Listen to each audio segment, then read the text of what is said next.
Hey pushers, one last little video here for the reformers of the Antebellum period. Hopefully be short. So our last reform period we look at is the ninth and final, which will be the abolitionist movement. The abolitionist movement being the movement to end slavery. And understand the movement to end slavery was kind of always there in America. There are certain people, or a few people have said we should, end slavery. Kind of the way they want to do it though changes throughout this antebellum period. And it starts out with a lot of people wanting a very gradual voluntary emancipation. Um, the idea came from American colonialization society that said we should start with free African Americans and then slaves and see if slave owners will voluntarily emancipate or free their slaves and help them move out of the United States. The idea we're going to send these free African Americans to Africa. So in their thought process, it was the idea of going quote unquote back home. And so here you see this society here. I'm not a man, not a brother. The idea of these, former slaves or slaves are not part of America. And so they wanted to create this free slave state in West Africa called Liberia, like for liberate. And they actually made the capital Monrovia because James Monroe was the president when the capital was founded. Other than that, to be honest with you, there wasn't like a big anti-slavery sentiment. It wasn't like every single person in the North was anti-slavery. Very, very few people were actually anti-slavery in the North. I mean, New York was probably close to an anti-slave state. And even then, it wasn't very big. But your big battles between two sides. You had graduates who have a very gradual, slow, getting rid of slavery, versus the immediates who said, you know what, slavery is bad, slavery is evil, get rid of it right now. And you have to get rid of it right now or else. And so this is seen in a lot of different stuff. I mean, you see things like the anti-slavery alphabet, you know what I mean, who, like A and B and C, you kind of look at the pictures here, kind of showing the bad things about slavery, right? Kind of cool little propaganda tool. The person who really gets this movement started is a guy named William Lloyd Garrison, who is a anti-slavery and anti-Mason type guy who said that, these Republican values we have of equality and fraternity and all that kind of stuff are being destroyed by slavery and secret societies and all that kind of deal. And this guy said there should be immediate, like right now, emancipation. So all slavery should be done without compensation to slave owners. The idea that people are property is not moral. So often people got hung up on this whole economic question about, it's property, it's economics. If we free slaves, and the owners need to be compensated for it. And he's like, nope, not an issue. For him, it was a moral problem that we're saying that people are property. And so he said this moral issue needs to be taken care of right now. It needs to be ended right now. And so part of his way of pushing this was, and he was located up in Boston. Boston becomes kind of the anti-slavery hotbed of America this time. It was a place called The Liberator. The Liberator is his newspaper that he uses, and this newspaper is published and in Boston, sent to other places, and it's full of anti-slavery letters and articles and all those kind of things printed by both Garrison and other people about slavery and the evils of slavery and how slavery should not be in America and how we need to have the immediate emancipation of all the slaves. And so here are some examples of cartoons and stuff that are being posted here. Here is slavery lowered the sum of all villainy, so all the evil, bad things that slavery is, and how the idea of trying to get rid of slavery is kind of the guys chopping down this evil tree. You have other white abolitionists as well. They actually make a Liberty Party. So Liberty Party is an anti-slavery party that will actually run for president in 1840, 1844. Not successfully, but they will run for president. And so you see some political movement more towards the 1840s, and this abolition movement trying to get a little bigger. Though it's not widespread. It's still very, very few people are true, like, quote-unquote, abolitionists at this time.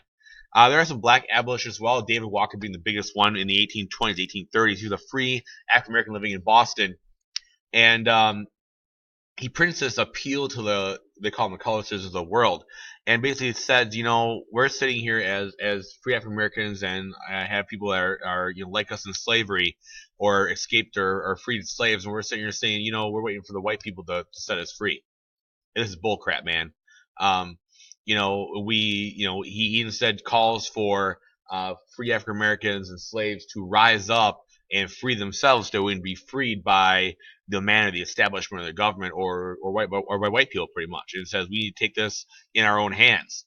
And so this is where kind of the question of Nat Turner comes in, because after Dave Walker dies in 1830, you have the Nat Turner rebellion in 1831 we talked about in class. And so there's a big question of, well, this Nat Turner guy, is he a hero for the abolition movement or is he a madman?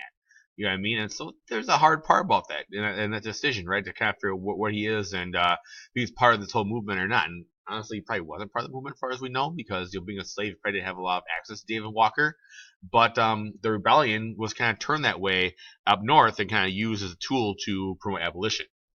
A bigger influence from the African American side of abolition was Frederick Douglass, or I call him Freddie D, who was a former slave, who wrote a book called The Narrative Life on Frederick Douglass about his life in slavery and what kind of things he experienced. He published his book 1845, which a lot of people read, was a bestseller up north, as well as his own anti-slavery newspaper as well. And he was kind of that forefront figure in this whole anti-slavery and abolition movement here in America. You also have the female side of it too, a Sojourner Truth, and we'll listen to part of her stuff in class. But she too was an escaped slave who both impacted the abolition and women's rights movements because she talked a lot about her life as a woman and as a slave, getting the both barrels in terms of inequality, and how she did all those things in a way she was made more equal on a slave plantation, because in a slave plantation she worked in the field next to men, and now she's out of the slavery and on her own, she is stuck in that cult of domesticity. So she argues 2 points here: one, how bad slavery is, and B, and how unequal things are for men and women at this time as well.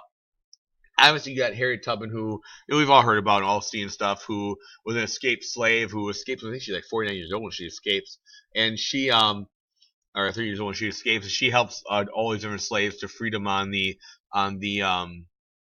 Underground Railroad, and how she kind of helps people use this network of trails and hiding places to get out of slavery. And obviously, she had this $40,000 bounty on her head, which is kind of crazy, because she was so feared and so hated by certain members of Southern society. And so here you see the cool kind of painting of her leading people through the backwoods here to safety, to freedom. And so here are all the different routes we have heading up north to Canada, trying to get through New York and across the border as we leave different areas of slavery. And all the routes to kind of how they go through different areas, including through Wisconsin here. And here's this little kind of cool. Can leave you guys with some little trivia, whatever, about how they call it Underground Railroad. And people actually do think it's a real railroad, which is really kind of funny when tell them it's not. But it was called because you had your conductor who led the escapes, you have passengers who were the escaping slaves. Your track was your route because you kind of had to follow the same route so you knew where to go, because you don't have any maps or technology that way. Your trains were farm wagons. So a lot of times they would make wagons that you could hide in or had false bottoms you could sneak off in. And your depots were your safe houses, right? Think places like the one town here in Prairie. They had a little Underground Railroad safe house, or the Milton House down in Milton. They had the underground trench where they could have places to sleep and rest and get food and water and try to stay safe. So there we go, guys. That's our last little part for our Reformers unit. Have this on for Friday for me, please. We'll talk more about this in class. Thank you very much for your attention. You guys are awesome.